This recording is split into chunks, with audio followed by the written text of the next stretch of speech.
प्यारे बच्चों, आज हमारा जीके का एक टॉपिक है भारत के राष्ट्रीय प्रतीक, जिसका कि हर वनडे एग्ज़ाम में कोई न कोई प्रश्न हमेशा आता रहता है।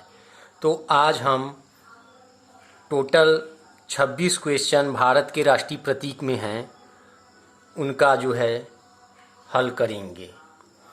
तो पहला क्वेश्चन बोल रहा है, भारतीय राष्ट्रीय ध्वज संहिता के अनुसार राष्ट्रीय ध्वज की लंबाई और ऊंचाई का अनुपात होगा। तो 3:2।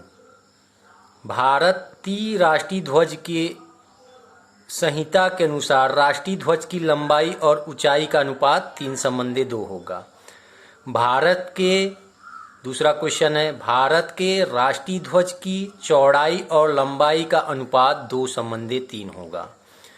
तीसरा क्वेश्चन है, भारत के राष्ट्रीय ध्वज के मध्य में बने धर्मचक्र का रंग कैसा होता है। तो भारत के राष्ट्रीय ध्वज के मध्य में बने धर्मचक्र का रंग नीला होता है। भारत के राष्ट्रीय ध्वज में चक्र की तीलियां हैं, तो 24 तीलियां हैं। स्वतंत्र भारत के राष्ट्रीय ध्वज का डिजाइन निम्नलिखित में से किसने बनाया था। तो स्वतंत्र भारत के राष्ट्रीय ध्वज का डिजाइन पिंगाली वेंकैया ने बनाया था।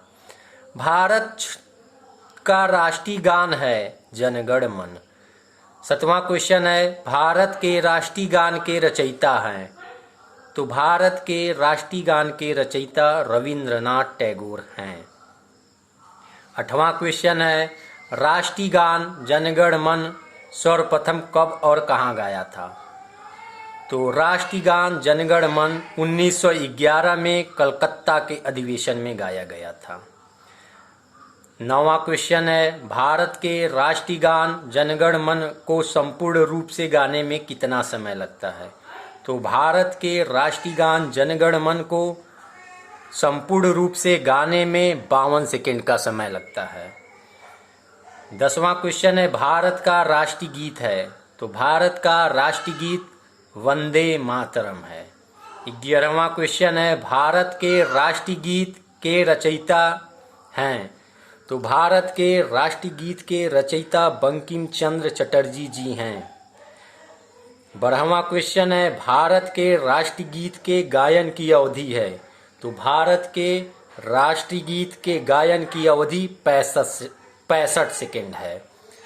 13वां क्वेश्चन है, भारत का राष्ट्रीय गीत वंदे मातरम सर्वप्रथम कहाँ गाया गया था। तो भारत का राष्ट्रीय गीत वंदे मातरम सर्वप्रथम 1896 ईस्वी में गाया गया था। 14वां क्वेश्चन है, भारत का राष्ट्रीय गीत वंदे मातरम किस ग्रंथ से संकलित है। तो भारत का राष्ट्रीय गीत वंदे मातरम आनंद मठ से संकलित है। 15वां क्वेश्चन है, आकाशवाणी और दूरदर्शन के दैनिक कार्यक्रमों की शुरुआत किससे होती है। तो आकाशवाणी और दूरदर्शन के दैनिक कार्यक्रमों की शुरुआत राष्ट्रीय गीत से होती है।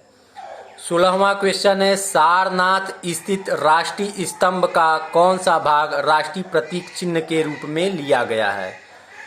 तो जो सारनाथ से राष्ट्रीय स्तंभ में जो प्रतीक चिन्ह लिया गया है उसका शीर्ष भाग लिया गया है। 17वां क्वेश्चन है, निम्नलिखित में से किस पशु को भारत के राष्ट्रीय प्रतीक में स्थान नहीं मिला है।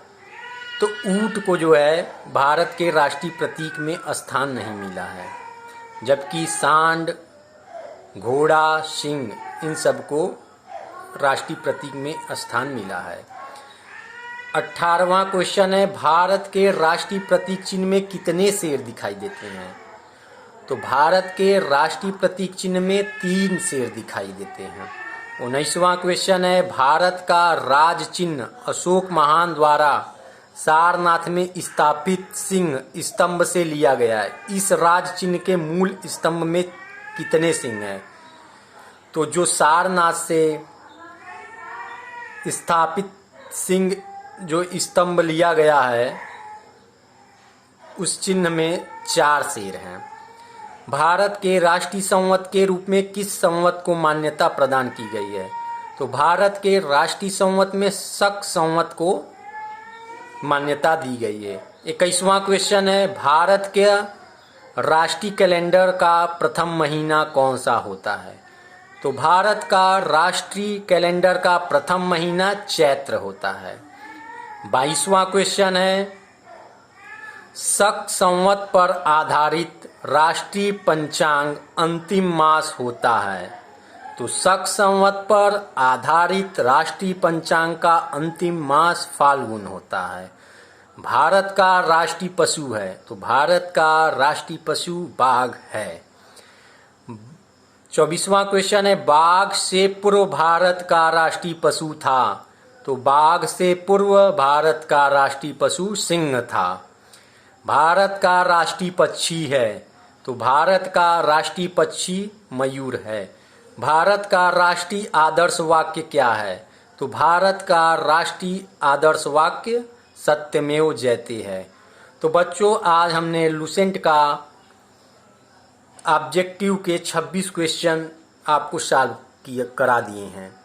इसमें से वनडे एग्जाम के कोई भी क्वेश्चन बाहर नहीं जाएंगे।